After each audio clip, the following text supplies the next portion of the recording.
RCB ನನ್ನ DNA ಭಾಗ. ನನ್ನ 450 ಕೋಟಿ 16,000 ಕೋಟಿಯಾಗಿದೆ. ಹೇಗಂತ ಹೆಮ್ಮೆ ಪಟ್ಟ ವಿಜಯ್ ಮಲ್ಯ.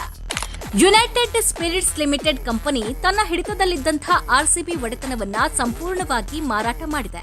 ಅದನ್ನ ಆದಿತ್ಯ ಬಿರ್ಲಾ ಸಮೂಹ ಸುಮಾರು 16,700 ಕೋಟಿ ರೂಪಾಯಿಗೆ ಆರ್ಸಿಬಿ ಫ್ರಾಂಚೈಸಿಯನ್ನ ಖರೀದಿಸಿದೆ. ಇದೀಗ ಆರ್ಸಿಬಿ ಮಾರಾಟವಾದ ಬೆನ್ನಲ್ಲೇ ವಿಜಯ್ ಮಲ್ಯ ಟ್ವೀಟ್ ಒಂದನ್ನ ಮಾಡಿದ್ದಾರೆ. ಆರ್ಸಿಬಿಯ ಹೊಸ ಮಾಲೀಕರಿಗೆ ನನ್ನ ಹೃತ್ಪೂರ್ವಕವಾಗಿ ಅಭಿನಂದನೆಗಳು.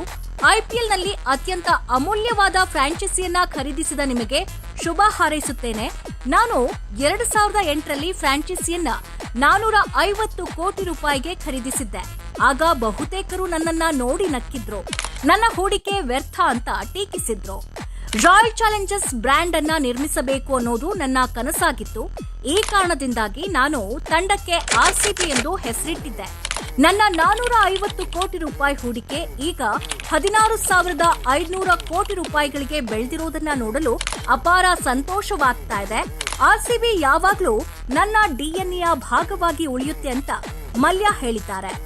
ಇನ್ನು ವಿಶ್ವದ ಅತ್ಯುತ್ತಮ ಆಟಗಾರರಲ್ಲಿ ಆರ್ಸಿಬಿ ತಂಡದ ಆಟಗಾರರಿದ್ದಾರೆ. ಎಲ್ಲ ಆರ್ಸಿಬಿ ಅಭಿಮಾನಿಗಳಿಗೆ ಕೃತಜ್ಞತಾ ಪೂರ್ವಕ ಧನ್ಯವಾದಗಳು. ದಯವಿಟ್ಟು ಬೆಂಗಳೂರಿನ ಸಿಂಹ ಆರ್ಸಿಬಿಯನ್ನ ಬೆಂಬಲಿಸುವುದನ್ನ ಮುಂದುವರಿಸಿ. ನಮಸ್ಕಾರ ಎಂದು ಟ್ವೀಟ್ ಮೂಲಕ ಕೇಳಿಕೊಂಡಿದ್ದಾರೆ.